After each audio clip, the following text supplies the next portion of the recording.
So today on the program, we are introducing you to candidate for Ward 6 City Council here in Quincy. Deborah Riley has stopped on by to chat with us about herself and her campaign this year. Great to see you again, Deborah. Good to see you again, Joe. Thank you for having me. You are very welcome, and I say again because you have run for this seat in the past, right? Yes, this is my second time around. I don't know where 2 years went. It seemed to have flown by. Right. But yeah, I have the experience of having done this once before and come pretty close. So I'm hoping for a little different outcome this time. Of course, right, yeah. As I mentioned, so there are four candidates for Ward 6 this year, so there will be a preliminary on September 2nd, and that'll bring it down to 2 candidates. Correct. So let's get a little bit of information about Deborah and who you are and what you do and why this is important to you. Oh gosh, where do I start? So I've lived in Quincy for 35 years. I guess that seems to be where everybody starts off is, how long you've been here. Yeah, it's a typical question. Yeah, and really longer than any place I've ever lived in my life. Really? So although I'm not a lifer, I do have considered this my home for quite some time. Sure. I've been married to my husband for 30 years, my husband John, who's wonderful, and we've raised our 2 kids here. So we've been committed to this community for quite some time. Sure.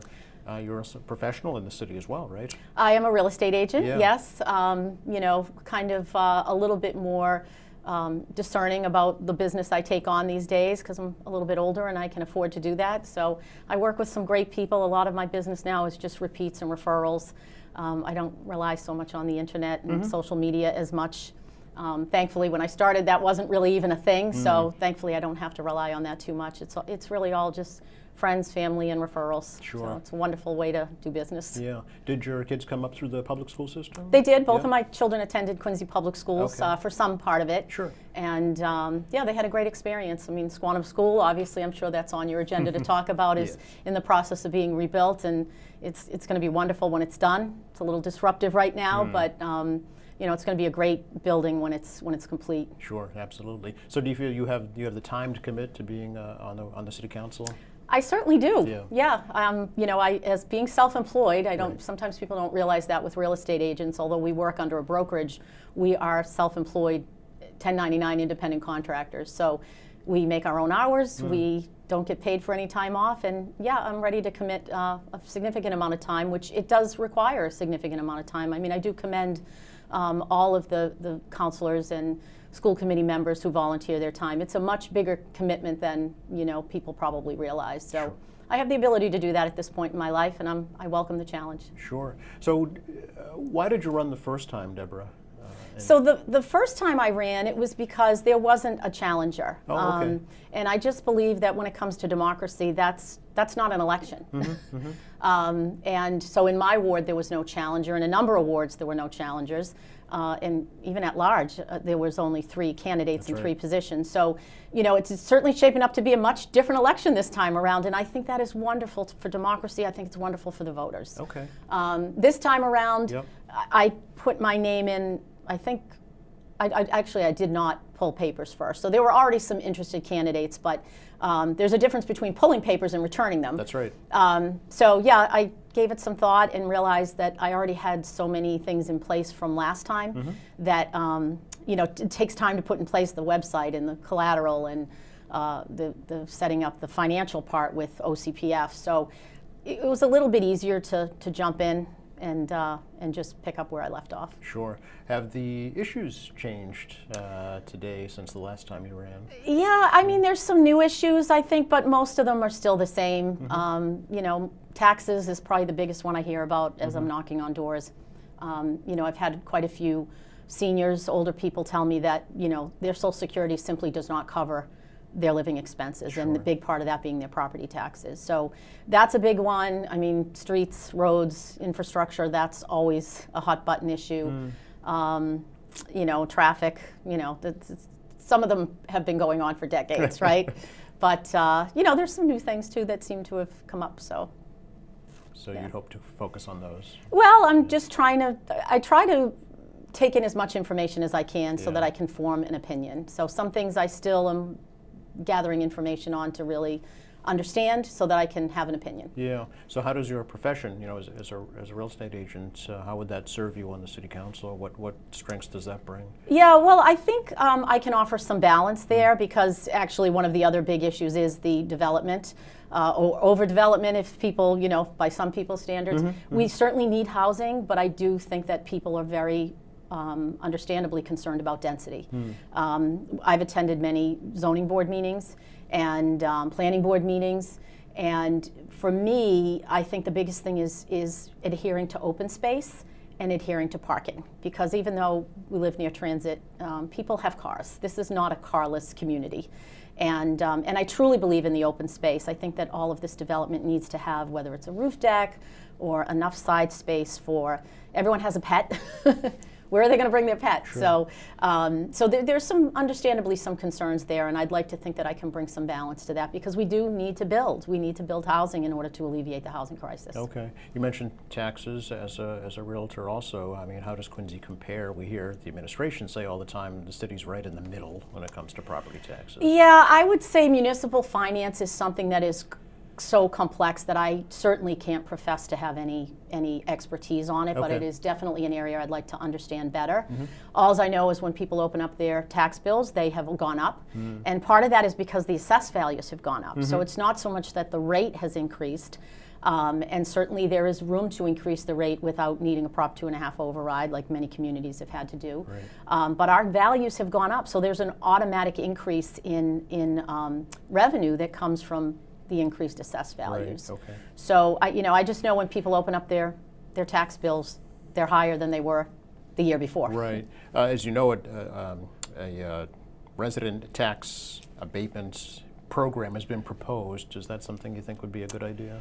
I would love to see it. Again, I think it's complex. From what I've been told, it's not even possible the way that it's administered, say, in the city of Boston, right, where I think their tax abatement for owner occupancy, which I love the idea behind it. The whole reason for a tax abatement is to promote owner occupancy. It's not eligible to investor owners and people that buy property just to turn around and rent it out and use it as an investment. Right. So I love the idea of increasing and promoting and incentivizing owner occupancy, and I would love to see us put some kind of program in place, even if it's modest, even if it's a $500 exemption, so that we can start to really track who our citizens are that live here and vote here and register their cars here and file their tax returns here. I mean, that's what declaring your homestead is all about. So I think it's more complicated than just throwing something out there, but I'd love to see the conversation move forward a little bit. Okay. Can we? I just selected a few issues right from your website, actually. Sure. So this is not a gotcha kind of thing. Yep. Communication. So where does that need to go here in Quincy? Yeah. So I would say that I don't think it's improved in the Okay. 2 years since I ran last time. So I've done what I can to. For example, the Squantum School project, PCA 360, I think is That's the architect. The architect, Yes. right? They've Yep. done a wonderful job. They provide a regular newsletter, which I receive, and I then turn around and post on various sites. Nextdoor seems to be the one that is more local. People pay attention to locally. But if they're providing it and we're not sharing it or communicating it out, then what good is it? But they're doing a great job of providing communication. Okay. So my job has just been to share it where I can. Okay. So you feel it needs to be better at the ward council level? Yes. Okay. Yes, I'd like to do a newsletter, a Okay. regular newsletter. Okay. I'd like to use Nextdoor more robustly, if that's what people want. I'd like to do newsletter mailings. The only time we seem to get mailings is when there's some very specific thing to communicate, and it always seems to be right at the time that it's happening. It's not proactive. So, Okay. and sometimes that's the way communications are, but mailing then isn't probably the best forum for that. So. Okay. In-person meetings, do you think, community Absolutely. meetings? I love to meet with people. Okay. I've loved door knocking. So I would definitely hold regular office hours, if only to give people the opportunity. And, one of the things I hear from some other counselors is people don't necessarily take advantage of it. Well, there's lots of things that we do that maybe people don't take advantage of, but if we don't provide the forum, then, I'm happy to sit somewhere for an hour, whether it's at the Kennedy Center or City Hall or And if people don't show up for an hour, I mean, I've sat at plenty of open houses that people don't show up at, so that's not going to offend me at all. Okay.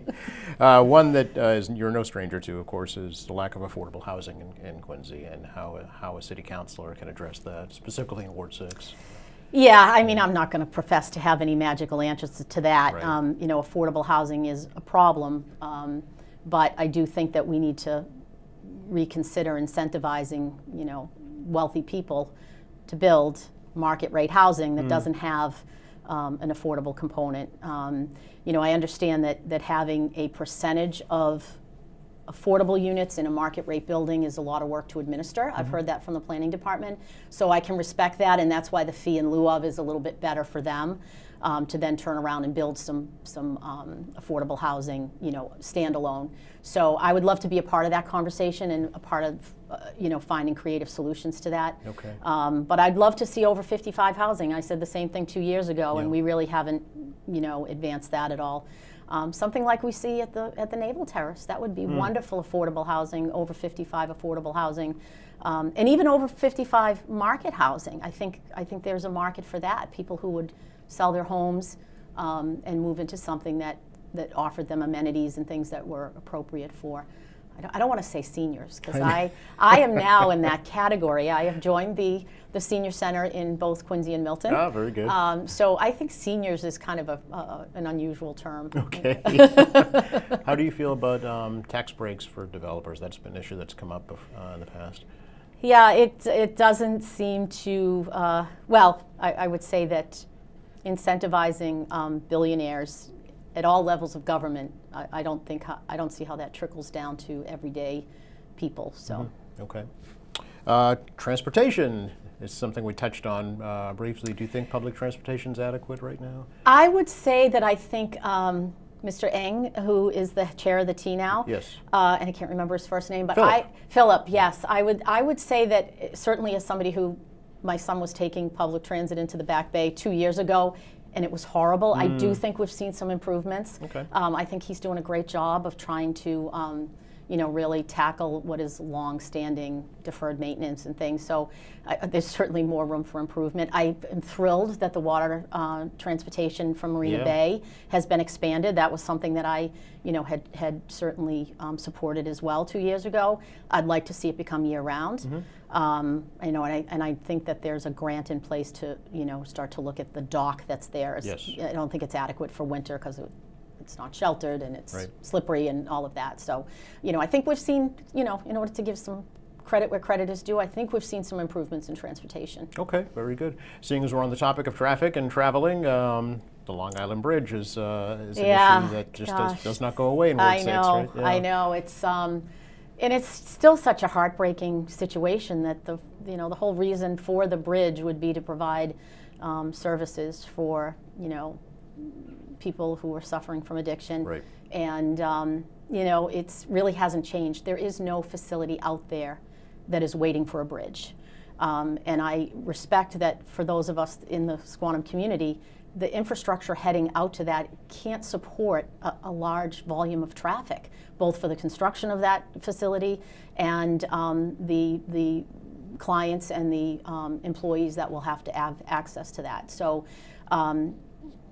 I don't have an answer, but I would say that it's a legitimate concern that the bridge is not the only problem, because the bridge is not the bridge is not from Squantum. The bridge is from Moon Island to Long Island, right. of which both are owned by the City of Boston. So the City of Boston is fully entitled to construct a bridge there. They just can't feasibly do so from without access through our neighborhood. Right. Okay. So fair to say you would oppose building a new Long Island Bridge at this point? I do. Okay. I do. I mean, on my website, I did update a little bit that I oppose it as a sole means of access. Okay. Because again, if the only way to access that for both Moon Island and Long Island is through our neighborhood, it would just be a tremendous volume of traffic once it's up and running and providing the services that are needed. I would like to see there to be a ferry or some other means to do that. I have been told it's probably not feasible. Mm-hmm. So yeah, we need to reconsider what exactly, and I don't think that Boston has been very forthcoming as to exactly what their plans are out there. They just keep playing the addiction card and saying that that's the whole reason that they need the bridge out there. So It's a very large parcel of land that could provide all kinds of uses over the years for decades to come. So I think we when we're making decisions that are going to impact the next generation and the generation after that, I think we need to be very respectful that that's a big responsibility. Okay. Speaking about your website, Deborah, looking at it this morning, one of the issues you bring up is transparency. Where do you think that's lacking in the city right now? So one of the things I was able to do over the winter months, because I'm just a little bit quieter for real estate agents, is I started, and as a result of having run the last time, is I started attending almost every board, committee, commission meeting at least once, several times. And what I found was a lot of inconsistency with regard to adherence to the open meeting laws, with requests for public records. So I do think that there's a lot of improvement that needs to happen with regard to those two areas. Okay. When it comes to the budget, do you think there's enough transparency with the budget so folks can understand how their taxes are being spent? I think that unfortunately a lot of the information we seem to get is from other sources. I mean, there is some information on the website, and there's a group that plotted some numbers from that website, from the city website. And we get a lot of information from the media, from Patriot Ledger and such. So from what I understand, we have $1.6 billion in bond debt. Our bond rating has been downgraded, and I think that those are certainly areas of concern. The bond debt and the bond rating, will affect our ability to borrow more money. We have an underfunded municipal pension, the city portion of it, which for those of us that have had 401ks, it's sort of the employee match, right? The employees are getting their money taken out of their paycheck every week or 2 weeks or however they get paid. And then the city is responsible for funding the match, if you will. We're behind on that again. So I think that is an area of concern. Okay. Bond debt, from what I understand, is a big part of the budget. Sure. So when it comes to, obviously one of the main roles of city councilor is voting on the budgets, yay or nay. Are there areas that you would want to look at more closely? Yes, I'd like to see a little more spirited debate among the councilors. Okay. I do remember a time when people like Joe Finn and Kevin Coughlin and Brian McNamee, who was the predecessor in Ward 6, and I'm trying to think of who else, Dan Raimondi. There was some spirited debate that you can go back to some of your old archives on QATV and see some really spirited debate. And I think that right now, in an effort to be polite, there isn't enough spirited debate. Okay. Can we talk about some citywide issues? One Sure. in particular that is kind of right up your alley is the proposed lease extension for the Quarry Hills golf course. Yeah, well, it doesn't take too much digging, Googling me to find out that I have been opposed to that. And for a number of reasons. I think that the thought of extending a lease for what will nearly be a century, because it's hard sometimes to weed through all the rhetoric around that, but the lease is a new lease. It is a rewrite of the current lease. So the old lease would legally be done, and the new lease would take precedence. But the term is extending onto the 32 or something years, another 50 years. So it's almost a century on top of the couple of decades that the operators have had control of it. So I believe that there should be an audit. I believe that there should be public access to that space. And, I've certainly attended some of those meetings and been on the record with that.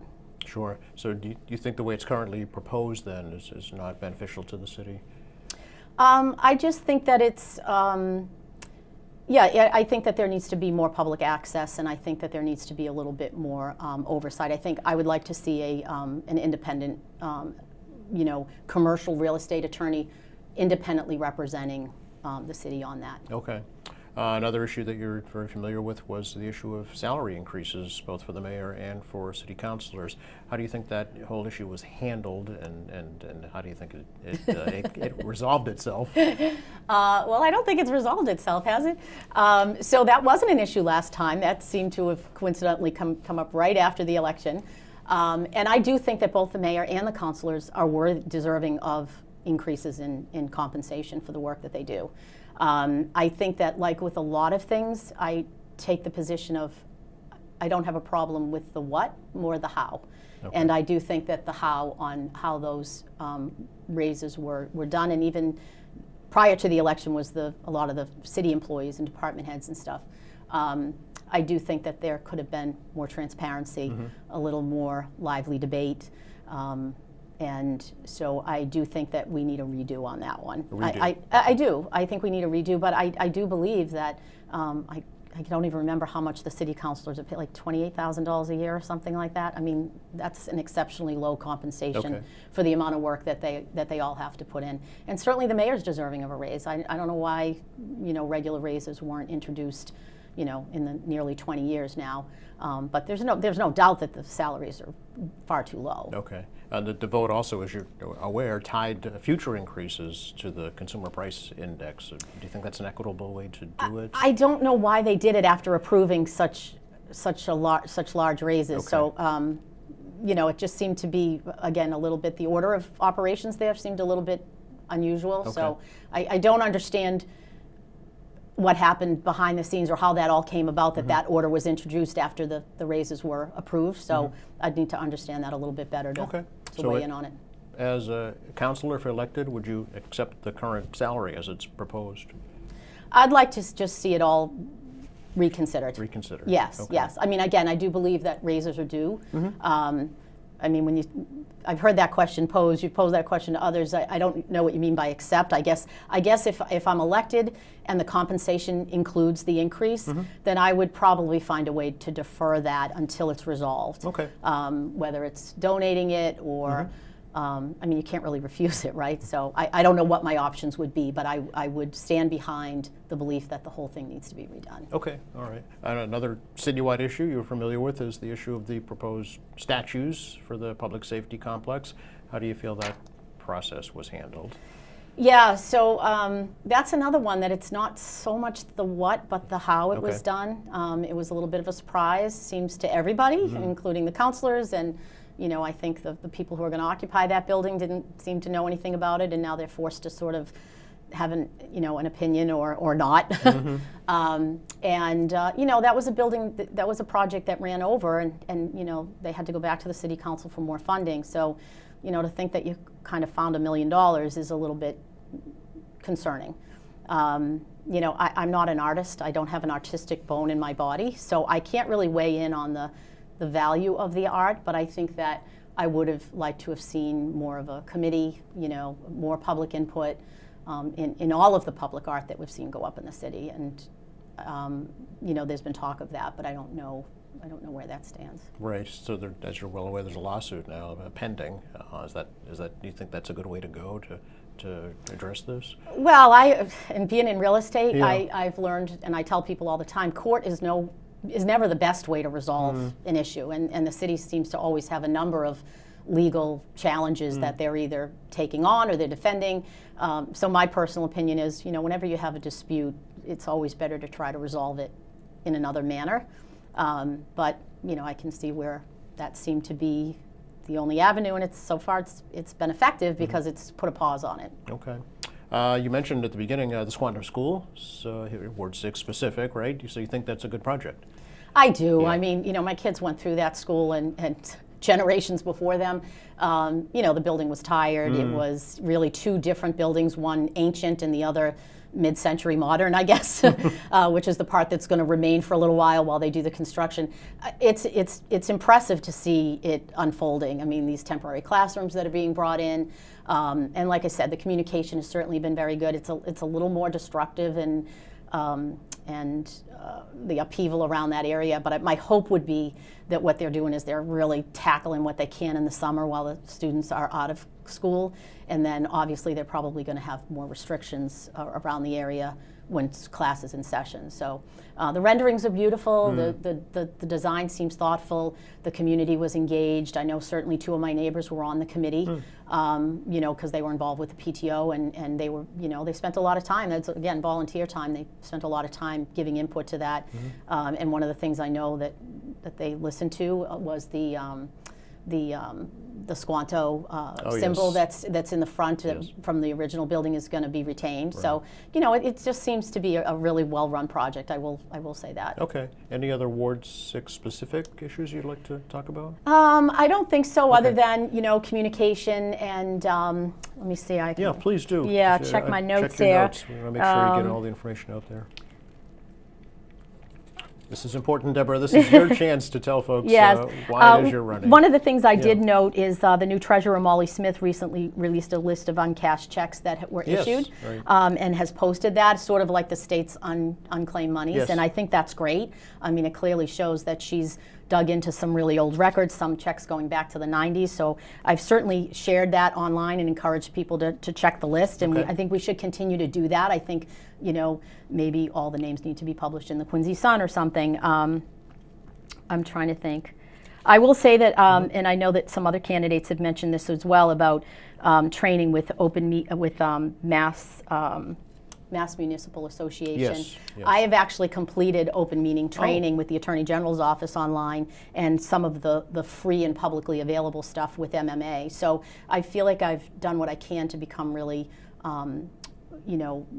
well versed on open meeting and public records. Okay. And I, not so much the ethics stuff. I Yep. mean, real estate agents, we get a lot of ethics stuff anyways, Certainly. but that's an area that I want to really make sure what my obligations are and, what I need to do on that. Okay, so you'd be an advocate on the council to make sure that this council adheres to those regulations. Yes, I Yeah. mean, I've been kind of doing that behind the scenes, Right. quite frankly. But, the laws exist for a reason. So in the case of open meeting law, notices need to be posted 48 hours in advance, minimum. That's the minimum standard. So so that the public has an opportunity to be aware of it. And, agendas need to be detailed enough so that the public knows what the business is that's going to be discussed. You can't just say new business, old business in executive session. You have to really be a little bit more detailed on that. So yeah, that's an area that I've already tried to inform myself so that I can be better prepared to serve the people. And the other thing I'll mention, Yeah. Joe, is that for me, and probably some of the other candidates as well, I have no greater ambition for political office. I'm not using this as a stepping stone to anything greater. I'm not looking for a municipal pension. I'm already planned my retirement with the employment I've had over the years. So my job, my sole goal here is to just serve the people of Ward 6, but more importantly, all of the people of Quincy, because there are 9 people on the city council, and all 9 votes matter. That's right, yeah. Going forward, Deborah, for the campaign leading up to the September 2nd preliminary, what's the game plan? Well, now that we know we have a primary, Right. it's sort of ramped things up a little bit, and I'm actually taking a couple of days off because it's been a busy couple of weeks, and I'm hoping to sort of get a little bit of my energy back. Sure. And then I love door knocking. As I said, I will probably hold an event. I was going to hold off until after Labor Day, just because I know people are busy, including the people that are supporting me. They have other commitments, but I'll probably hold an event. I'm definitely going to door knock and do some mailings and stuff like that. But it's really just voter by voter, right? It'll be interesting to see what the turnout is, because typically these preliminary elections where there's no mayor's race, there's no governors, there's nothing, typically the turnout is pretty low. But I know Quincy Votes is doing their part to try to get the vote out, they say, and I hope people show up. Our democracy requires that people engage in the process. Sure. We should mention there's one change in Ward 6 actually, right, this year? Yes, that just came up. Yes, yeah, that's right. So we knew that because of the construction of Squantum School, it might not be feasible to vote there. Right. And I had been asking the question, and I know the clerk's office was hoping that we would be able to vote there for at least for the preliminary election in the media center, because school doesn't start till the day after. But it was determined that was not going to be possible. And in looking at how the construction is around the building, I would say that for seniors and people who need handicap access, it's going to be challenging. So the city council voted last night to move it to the Nickerson Post. And I know the clerk's office will be providing the required notification on that to let the voters know. Yeah, that's just one precinct, right? Correct. Ward 6, Precinct 5, Yes. which is the one that voted at Squantum School, which is all of Squantum and a small portion of North Quincy. Gotcha. Which, when I knock on those people's doors, they were saying they used to vote at the Kennedy Center. Oh. Now they're voting. So for them, it's a little more disruptive, Right. but it's all good. It's all good. We'll adjust, and it will, I'm sure, be temporary. I'm sure we will go back to Squantum School when it's opened and beautiful and all of that. Sure, sure. Website you'd like to mention for folks? Yes, Yeah. my website is electdeborahriley.com. Okay. And yeah, I've been updating content, as certainly this interview will be put up on there. And Great. yeah, Well, thanks for coming by. thank you, Joe. Thank very you. It's welcome. always a pleasure. Likewise. Thank you very much. You're very welcome. Appreciate it. And thanks for watching us here at AM Quincy. I'm Joe Catalano. We'll see you next time.